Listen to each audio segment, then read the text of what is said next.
नमस्कार साथियों, स्वागत है आपका अपने YouTube चैनल भाषा निकेतन में।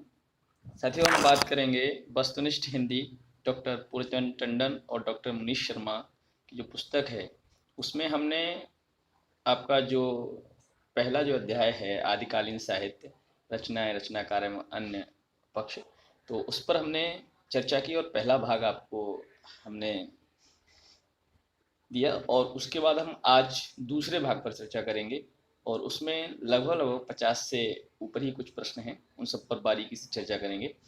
चलिएगा, वीडियो शुरू करेंगे। और वीडियो शुरू करने से पहले चाहेंगे आप हमारे चैनल पर नए हैं तो सब्सक्राइब जरूर कर लें, और अगर वीडियो पसंद आए तो अंत में लाइक जरूर करें। चलिएगा, आज का हमारा पहला प्रश्न है, पृथ्वीराज रासो के नागरी प्रचारणी सभा काशी संस्करण, जो कि चारों संस्करणों में सबसे बड़ा है, के अनुसार कितने समय खंड हैं? आपको बताना है कितने समय खंडों में आपका पृथ्वीराज रासो का जो नागरिक प्रचारणी सभा का काशी संस्करण है, कितने समय या कितने खंडों में ये विभक्त है, तो बताना है आपको। तो इसका जवाब होगा आपका 80, 69, 50 और 100 में से आपका 69। कितना हो जाएगा? 69 समय या खंडों में विभक्त है। अगला प्रश्न है, पृथ्वीराज रासो को प्रामाणिक मानने वाले विद्वान निम्न में से कौन हैं? पृथ्वीराज रासो को प्रामाणिक मानने वाले विद्वानों में से कौन हैं, आपको बताना है साथियों।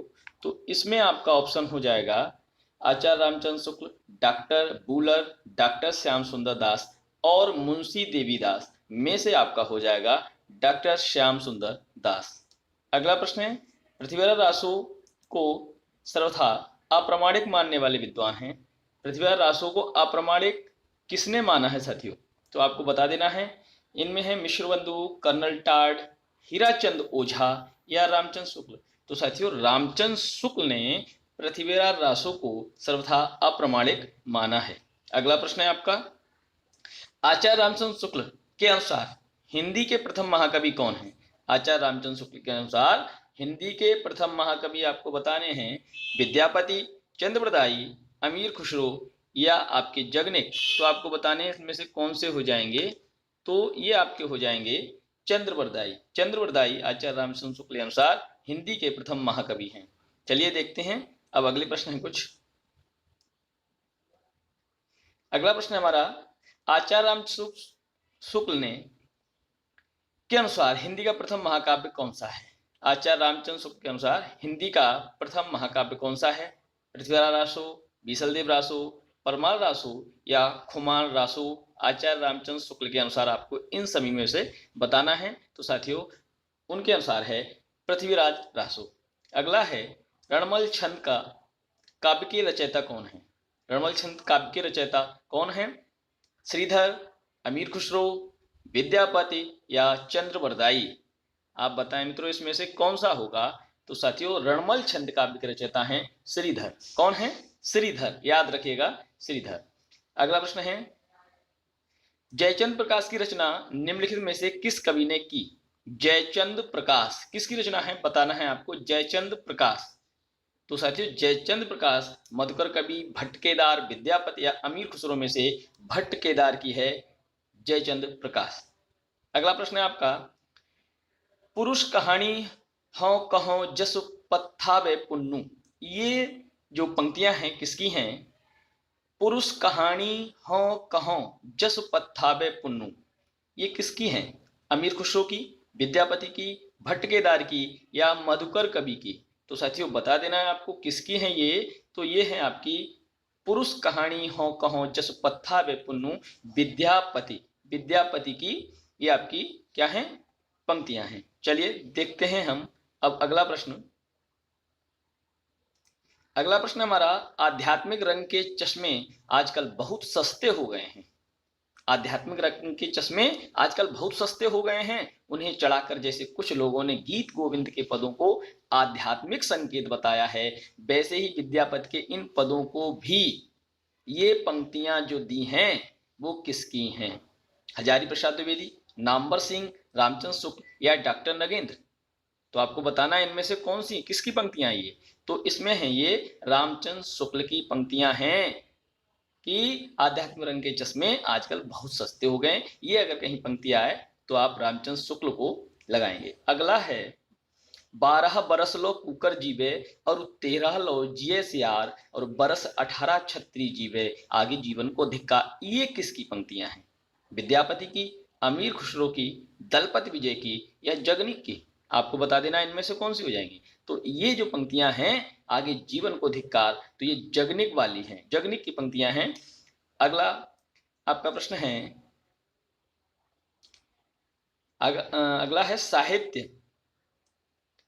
प्रत्येक देश की जनता की चित्रवृत्ति का संचित प्रतिबिंब है। ये पंक्ति किसकी है कि साहित्य प्रत्येक देश की जनता की चित्तवृत्ति का संचित प्रतिबिंब है। यह पंक्ति है आपकी हजारी प्रसाद द्विवेदी की, बालकृष्ण भट्ट की, रामचंद्र शुक्ल की या डॉक्टर नगेंद्र की? तो आपको बताना किसकी है। तो साथियों ये भी पंक्ति आपकी रामचंद्र शुक्ल की है। किसकी है? आचार्य रामचंद्र शुक्ल की पंक्ति है। साहित्य प्रत्येक देश की जनता की चित्तवृत्ति का संचित प्रतिबिंब है। तो साथियों आपको एक एक पंक्ति में कोई ना कोई टैग वर्ड आप याद कर लें, उससे आपको आसानी रह जाएगी आगे। अगला प्रश्न है, प्राकृत की अंतिम अभ्रंश अवस्था से हिंदी साहित्य का आविर्भाव किसने माना है? प्राकृत की अंतिम अभ्रंश अवस्था से हिंदी साहित्य का आविर्भाव किसने माना है? रामचंद्र शुक्ल ने, महावीर प्रसाद द्विवेदी ने, राम कुमार वर्मा ने या धीरेन्द्र वर्मा ने? आपको इनमें से बताना है। तो साथियों रामचंद्र शुक्ल ने ही प्राकृत की अंतिम अभ्रंश अवस्था से हिंदी साहित्य का आविर्भाव माना है। चलिएगा अगला आपका प्रश्न है, एक नार ने अचरज किया सांप मार पिंजरे में दिया। विद्यापति की रचना है, अमीर खुसरो की है, सरहापा की है या चंद्रवरदाई की है? ये किसकी है आप बताएंगे इसमें से। तो साथियों इसमें है ये एक नार ने अचरज किया और सांप मार पिंजरे में दिया, ये अमीर खुसरो की रचना है। किसकी? अमीर खुसरो। अगला आपका प्रश्न है, देसिल बआना सब जन मिठा तय तैसन जपाओ अब हट्ठा। ये किसका है? ये पंक्ति किसकी है? खुसरो की, भट्ट केदार की, अब्दुल रहमान की या विद्यापति की? तो साथियों ये बता देना है आपको किसकी है। तो ये देसिल बआना सब जन मिठा तय तैसन जपाओ अब हट्ठा, ये अवहट्ट के आपके जो रचनाकार हैं विद्यापति, उन्हीं की ये पंक्ति है आपकी। अगला प्रश्न है, अवधू रहिया हाटे बाटे रूप ब्रज की छाया तजिवा काम क्रोध लोभ मोह संसार की माया। ये पंक्तियां किसकी हैं? सरहापा की, चंद्रवरदाई की, गोरखनाथ की या हेमचंद्र की? ये किसकी पंक्तियां हैं? तो साथियों ये पंक्तियां आपकी हैं गोरखनाथ की। कौन सी? अवधू रहिया घाटे बाटे रूप बिरज की छाया तजिवा काम क्रोध लोभ मोह संसार की माया। चलिए अगली देखते हैं पंक्ति।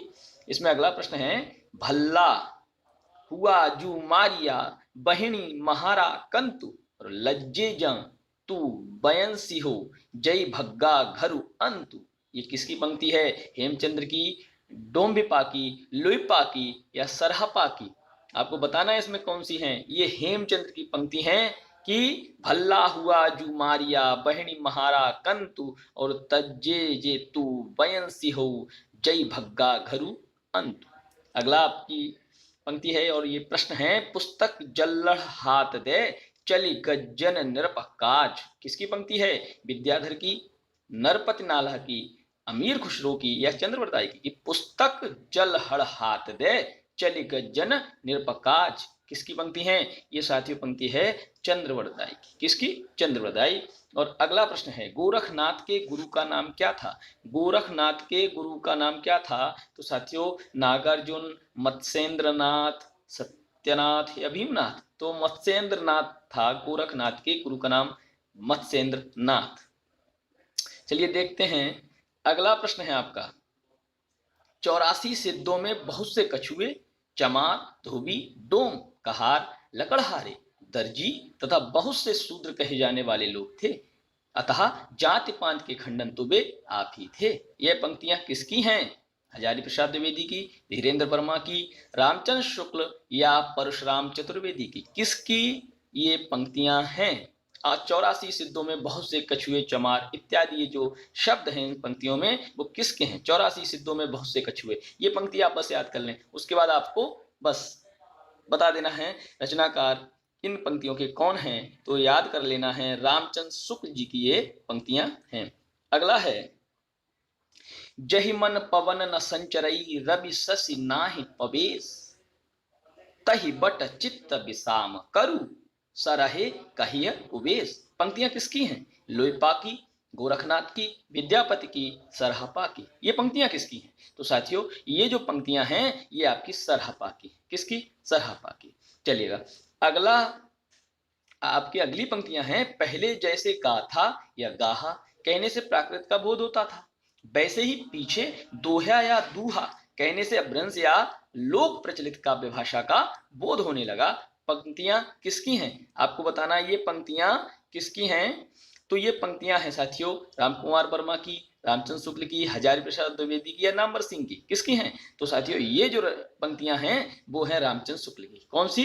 कि पहले जैसे गाथा या गाहा कहने से प्राकृत का बोध होता था, वैसे ही पीछे दोहा या दुहा कहने से अपभ्रंश या लोक प्रचलित काव्य का बोध होने लगा। ये रामचंद्र शुक्ल की पंक्तियां हैं। और अगला आपका प्रश्न है चंद्रवरदाई किसके दरबारी कवि थे? तो चंद्रवरदाई विशल देव के थे, पृथ्वीराज, तिरहुत के राजा या खुमाड़ के, किसके चंद्रवरदाई दरबारी कवि थे आपको बताना है। तो साथियों ये थे आपके पृथ्वीराज के। आपको ये बात तो याद भी है। और अगला है सिद्धों की संख्या कितनी मानी जाती है? तो सिद्धों की संख्या आपको याद रखना है साथियों 84 मानी जाती। 84 सिद्ध थे। कितने? 84। ठीक है 84 मानी जाती है। चलिए देखते हैं अगला प्रश्न आपका क्या है। अगला प्रश्न है नाथों की संख्या कितनी मानी जाती है? नाथों की 9, 12, 15 या 40। तो आपको याद रखना है नाथों की संख्या, नाथो 9 ऐसे रख लो, नाथो 9। तो नाथों की संख्या आपका 9 ही माना जाती है। अगला चर्यापद के रचयिता माने जाते हैं। चर्यापद लोईपा, सरहपा, डोभिम्पा या सवरपा।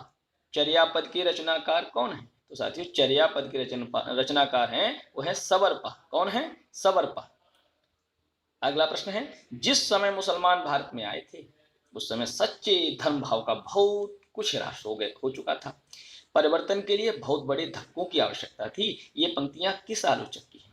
मुसलमान भारत में आए थे उस समय सच्चे धर्म भाव का बहुत कुछ ह्रास हो गया था। ये जो उपयुक्त पंक्तियां हैं ये किसकी हैं? रामचंद्र शुक्ल की हैं, डॉक्टर नगेंद्र की हैं, रामकुमार वर्मा की हैं या प्रेमचंद जी की हैं? बताना है आपको ये किसकी हैं। तो साथियों रामचंद्र शुक्ल जी की ही ये पंक्तियां हैं। चलिएगा हम अगला देखते हैं।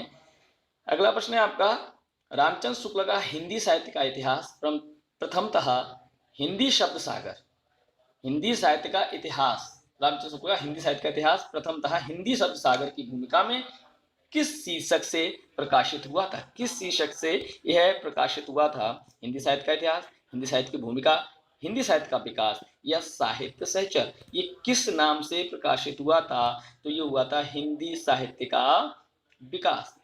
ये प्रथमतः हिंदी शब्द सागर की भूमिका में किस शीर्षक से प्रकाशित हुआ?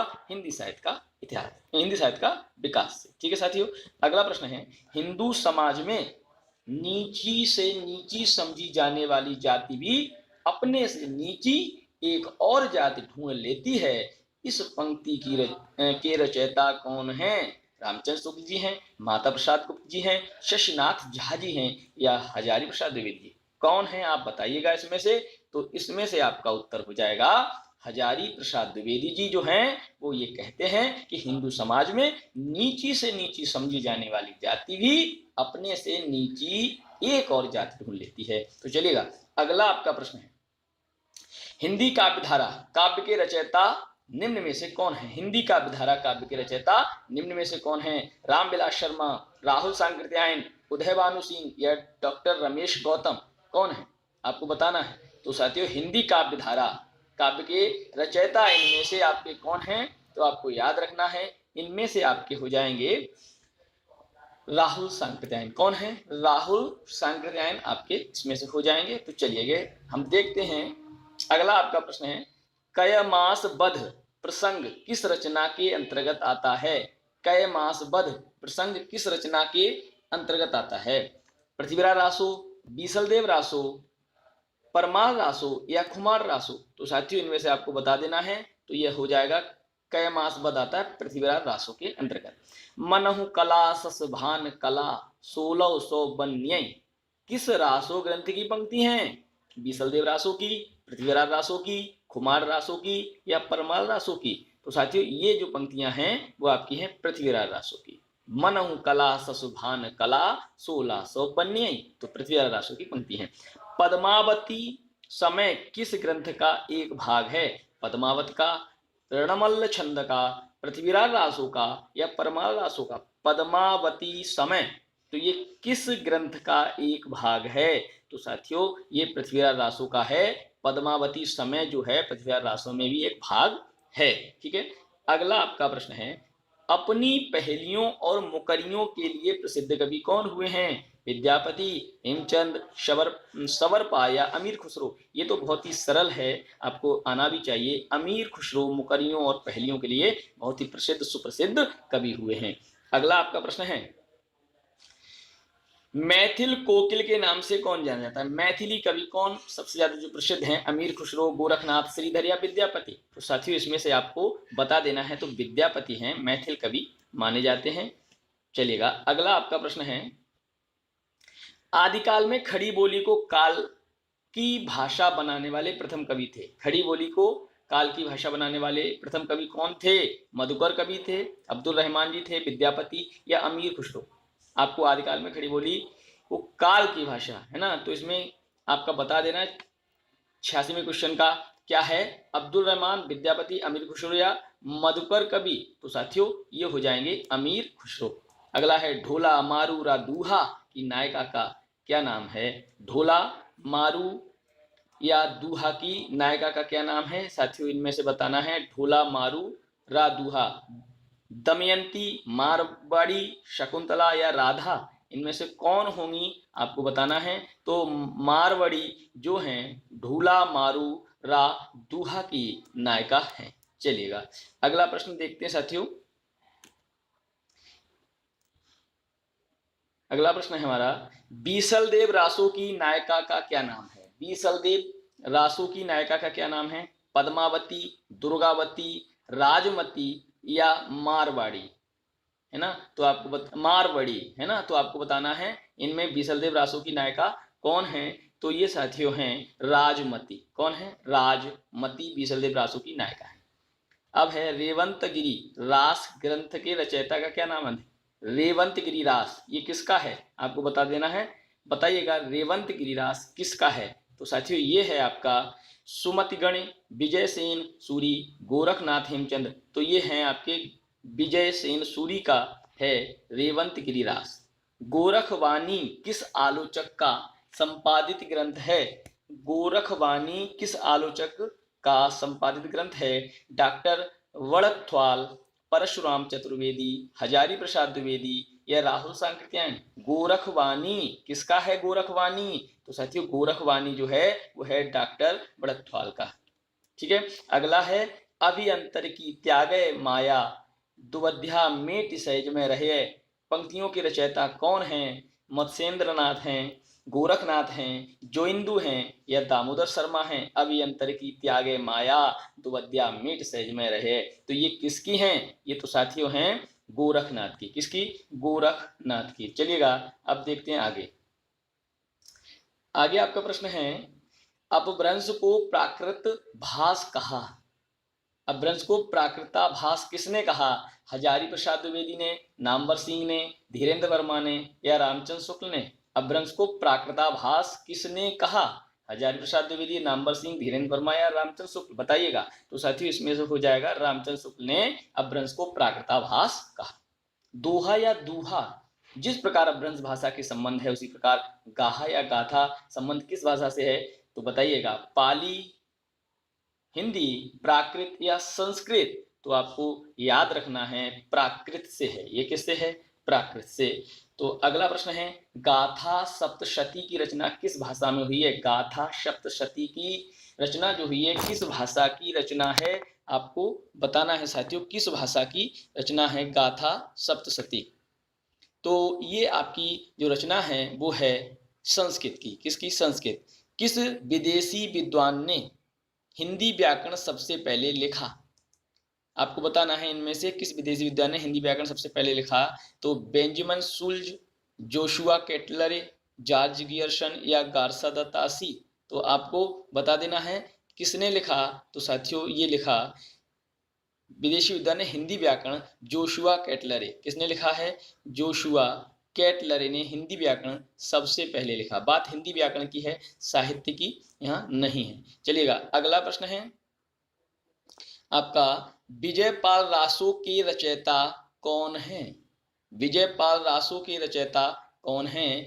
चंद्रप्रदायी, नरपति नाहला, जगनिक या नल सिंह। तो विजयपाल रासो के जो रचयिता हैं वो बताना है, ये है नल सिंह। कौन है? नल सिंह। सहजयान के प्रवर्तक कौन माने जाते हैं? सहजयान के प्रवर्तक गोरखनाथ, नागार्जुन, सरहपा या धनपाल। सहजयान, तो सहजयान किसका है? तो सहजयान साथियों सरहपा का है। अगला, 84 सिद्धों में प्रथम सिद्ध कौन थे? 84 सिद्धों में प्रथम सिद्ध कौन थे? लुइपा, डोम्बिपा, सरहपा या धनपाल। तो 84 सिद्धों में सरहपा प्रथम सिद्ध माने जाते हैं। सर्वाधिक चरित्र काव्य किस साहित्य के अंतर्गत रचे गए? सर्वाधिक चरित्र काव्य किस साहित्य के अंतर्गत रचे गए? जैन साहित्य के, सिद्ध साहित्य के, नाथ साहित्य के या रासो साहित्य के? सर्वाधिक चरित्र काव्य किस साहित्य के अंतर्गत रचे गए हैं? तो साथियों बताइएगा, ये हो जाएगा जैन साहित्य के अंतर्गत चरित्र काव्य रचे गए हैं। अगला आपका प्रश्न है, करकंड चरित, करकंड चरित के रचयिता या रचनाकार कौन है? पुष्पदंत, स्वयंभू, कनकामर मुनि या धनपाल। करकंड चरित के कौन है रचनाकार? आपको बताना है। तो साथियों कनकामर मुनि जो हैं वो करकंड चरित के रचनाकार हैं। चलिएगा हम देखते हैं, हमारा अगला प्रश्न है, भारतीय भाषा में रचने वाले प्रथम इस्लाम धर्मावलंबी कवि कौन है? जायसी, अब्दुल रहमान, मुल्ला दाऊद या उस्मान। कौन है आपको बताना है। तो साथियों ये हैं हमारे अब्दुल रहमान। चलिएगा प्रश्न देखेंगे आपका अगला, पृथ्वीराज रासो के सुकुशुकी संवाद के रूप में रचित मानने वाले आलोचक हैं? रामचंद्र शुक्ल, हजारी प्रसाद द्विवेदी, धीरेन्द्र वर्मा या राम कुमार वर्मा। कौन हो जाएंगे आपको बताना है। तो ये साथी हो जाएगा आपका हजारी प्रसाद द्विवेदी। अगला प्रश्न, किस हिंदी काव्य में सर्वप्रथम 12 मासा वर्णन? तो 12 मासा वर्णन प्रयोग किया गया है किस हिंदी काव्य में सबसे पहले? तो साथियों ये है बीसल देव रासो। अगला, कीर्तिलता, कीर्ति पताका किसकी रचना है या किसके इसके रचनाकार कौन है? तो ये साथियों भटकेदार या विद्यापति, मधुकर कवि या हेमचंद। तो विद्यापति की कीर्तिलता, कीर्ति पताका ये दोनों रचनाएं हैं। अपनी किस रचना को विद्यापति ने कहाड़ी कहा है? विद्यापति ने किस अपनी रचना को कहाड़ी कहा है? तो साथियों कीर्तिलता को कहाड़ी कहा है। कीर्तिलता को क्या कहा है? कहाड़ी कहा है। चलिएगा, मैं हिंदुस्तान की तूती हूं, अगर तुम वास्तव में मुझसे कुछ पूछना चाहते हो तो हिंदवी पूछो। इस पंक्ति के रचनाकार कौन है? मैं हिंदुस्तान की तूती हूं, अगर तुम वास्तव में मुझसे कुछ पूछना चाहते हो तो हिंदवी पूछो। किसकी पंक्ति है ये? चरणदास की, भारतेंद्र की, बनारसी दास जैन की या अमीर खुसरो की? किसकी पंक्ति है? तो साथियों ये जो पंक्ति है अमीर खुसरो की है। किसकी? अमीर खुसरो की। तो चलिएगा देखते हैं अगला प्रश्न, और अगला प्रश्न है हमारा, रामचंद्र शुक्ल विरचित हिंदी साहित्य का इतिहास कब प्रकाशित हुआ? रामचंद्र शुक्ल द्वारा रचित हिंदी साहित्य का इतिहास कब प्रकाशित हुआ है? सन बताना है। सन 1929, 1945, 1920, 1918। तो आपको बता देना है कब हुआ है। तो साथियों सन 1929। अगला प्रश्न है, यह सिर नवे न राम को नाही गिरियो टूट, और आन देव नहीं परसिए यह तन जायो छूट। पंक्तियां किसकी हैं? बताना है किसकी पंक्तियां हैं। कबीरदास जी की, चरणदास जी की, तुलसीदास जी की या नानक की? तो ये पंक्तियां जो हैं वो हैं चरणदास जी की। अगली पंक्तियां हैं, कुटिल केस सुदेश पोह परिचियत पिक सद, और कमल गंध वयसंध हंस गति चलति मंद मंद। तो ये किसकी हैं? तो तुलसीदास जी की हैं, जल्हड़ की हैं, चंद्रवरदाई की हैं कि नानक की हैं? तो ये जो पंक्तियां हैं साथियों, ये आपकी हैं चंद्रवरदाई की। किसकी हैं? चंद्रवरदाई की हो जाएंगी। तो चलिएगा देखते हैं आपका अगला प्रश्न। तो साथियों अगला प्रश्न है आपका, आदिकाल को अत्यधिक विरोधी और व्याघातों का युग कहा। किसने आदिकाल को अत्यधिक विरोधी और व्याघातों का युग कहा है? तो आपको बताना है। तो साथियों ये जो कहा है वो है हजारी प्रसाद द्विवेदी जी ने कहा है। ठीक है, आपका अगला प्रश्न है, आदिकाल के अपभ्रंश काल किसने कहा? आदिकाल को अपभ्रंश काल किसने कहा? धीरेन्द्र वर्मा जी ने, डॉक्टर नगेंद्र जी ने, डॉक्टर बच्चन जी ने या रामविलास शर्मा जी ने? तो ये धीरेन्द्र वर्मा जी ने आदिकाल को अपभ्रंश काल कहा। तो साथियों ये कुछ प्रश्न थे और आज हमने जिन महत्वपूर्ण प्रश्नों पर चर्चा की, ये आपको आगामी परीक्षा जो आपकी पीजीटी की होने वाली है उसमें बहुत ही लाभान्वित करेंगे। तो साथियों अगर आप हमारे चैनल पर नए हैं तो सब्सक्राइब करें, और अगर वीडियो पसंद आई तो लाइक करें और दोस्तों तक शेयर जरूर करें। तो फिर मिलेंगे अगले वीडियो के साथ, तब तक लिए नमस्कार, धन्यवाद।